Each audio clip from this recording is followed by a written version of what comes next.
Welcome back to Bears News. Fan Report, Monsters of the Midway. Hold on to your helmets because head coach Ben Johnson just dropped a bombshell that's sending tremors through Halas Hall, and it could reshape the entire 2025 Bears offense. After orchestrating what's arguably the most dramatic overhaul of the offensive line in franchise history, bringing in Pro Bowl caliber veteran Joe Thuney, mauling run blocker Drew Dahlman, and nastiest guard in the league Jonah Jackson, Johnson has now issued a strong edict. No starting jobs will be handed out until pads are on and bodies are flying. That's right. In a swipe at complacency and hype, Johnson warned his revamped O-line room that springtime drills and 7-on-7s won't earn you a spot. You can't climb the depth chart in the springtime, he said, particularly on O-line and D-line if we don't have the pads on. It's a message that exposes both his ruthlessness and his obsession with fundamentals.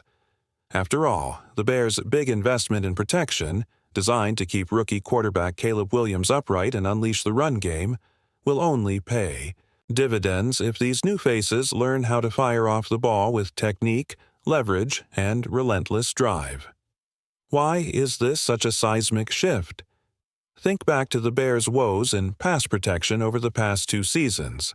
Collapsed pockets, rookie, QBs running for their lives, and drive-killing penalties. Those offensive line failures not only stalled the running game but turned first-round picks into emergency backups. Johnson clearly remembers that pain, and he's determined to ensure it never happens again. By stripping away any notion of locked-in starters, he's signaling that performance in spring won't matter one bit if it doesn't translate to real-world contact come July. Inside sources tell us the tone at Halas Hall has already changed. Gone are casual high fives after a clean 11-on-11. Instead, offensive linemen are being drilled on hand placement, footwork drills down to the millisecond, and finishing every rep with violent hand strikes. One coach was overheard barking, "I don't care if you're the highest-paid guard in the league. If you can't sustain your block with your pads, you're off the field." And he wasn't kidding. Meanwhile, the veteran newcomers are taking Johnson's mandate to heart. Thuney, known for his locker room leadership, has been pulling his new teammates into position room huddles, pointing out leverage angles and pass set techniques. Jackson, whose NFL reputation was built on consistency and nasty play, reportedly invited rookie draft picks to extra drive lane sessions under the goalpost stanchions. Even Dahlman, more accustomed to college play with his massive 320-pound frame, has been seen scribbling notes in the meeting room, refining his knee bend and hand strike timing. The internal narrative is clear. You will earn your spot, and the stakes couldn't be higher. With a new scheme designed to leverage Williams' legs and arm strength, featuring outside zone runs, quick screens, and play-action bombs, the Itai Bears need an O-line that can win at the line of scrimmage, seal edge defenders, and sustain blocks for 5 seconds of creative passing.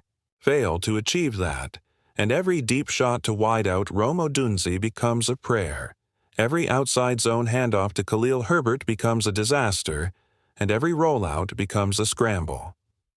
Johnson's edict also has a human element.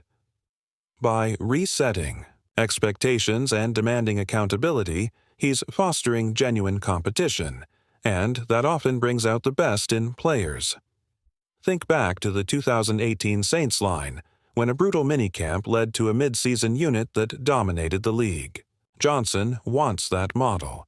A group that battles in practice, earns every snap, and locks in as a unit when the lights come on in Soldier Field. And because he's refused to reveal any depth chart hints, we just simply don't know, he told reporters. No one is resting on reputation. Everyone's in play. This isn't just a springtime stunt. Inside, personnel executives expect this approach to ripple throughout the summer. When OTAs begin and fans flood to Halas Hall, they'll get their first glimpses of padded practices under the Midwest sun. That's when Johnson's real evaluation begins.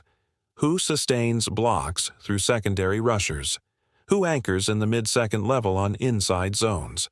Who communicates line calls without hesitation? Those performances will shape Chicago's offensive identity and determine who lines up next to Williams on opening day. So, Monsters of the Midway, here's what to watch as this saga unfolds. Snap-by-snap battles. Will veterans like Lucas, Patrick fight off younger guards? Technique tests. Who masters the kick slide first? Finish or fade drills. Who shows the power to end blocks? D holdovers can't adjust. They'll be watching from the sidelines come Week 1. If you're as fired up as I am, smash that like button, subscribe to Bears News Fan Report, and ring that bell right now, because what Coach Ben Johnson has unleashed on Chicago's offensive line will define this season. You won't want to miss a single blockbuster development. As the first padded practices unfold, the battle lines are clear.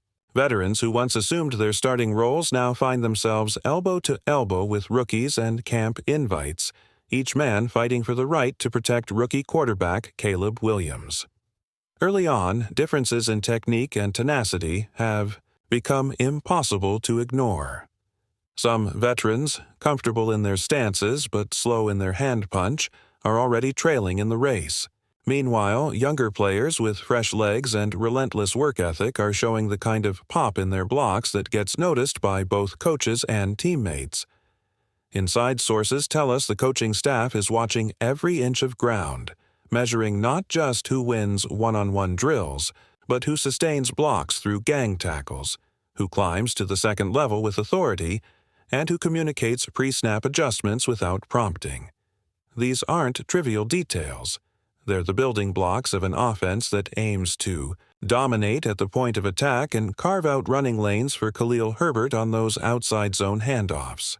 It's how long bullet screens become explosive gains, how quick game passes to Deonta Foreman and Roshan Johnson become reliable extensions of the ground game, and how deep shots to Rome Odunze develop into routine fireworks.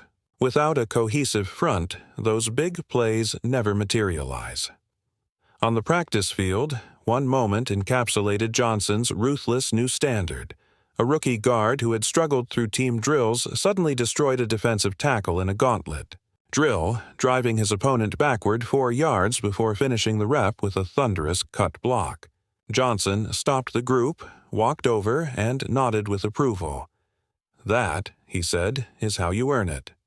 No fist bumps, no pats on the back. Just a crisp acknowledgement that elite effort and flawless execution command respect. Contrast: that with a veteran tackle whose pad level stayed too high, whose hands popped too slow on contact. After a series of missed assignments, Johnson pulled him aside, replaying the clip while barking, "Feet, strike low, finish." The message was clear. Past reputation won't cover for current deficiencies. Each lineman is on notice that practice. Performance carries equal weight to preseason film. Beyond physical details, Johnson's edict has fostered a culture shift in the locker room. Huddles are tighter, energy is sharper, and the line meetings crackle with debate over leverage, alignment, and angle.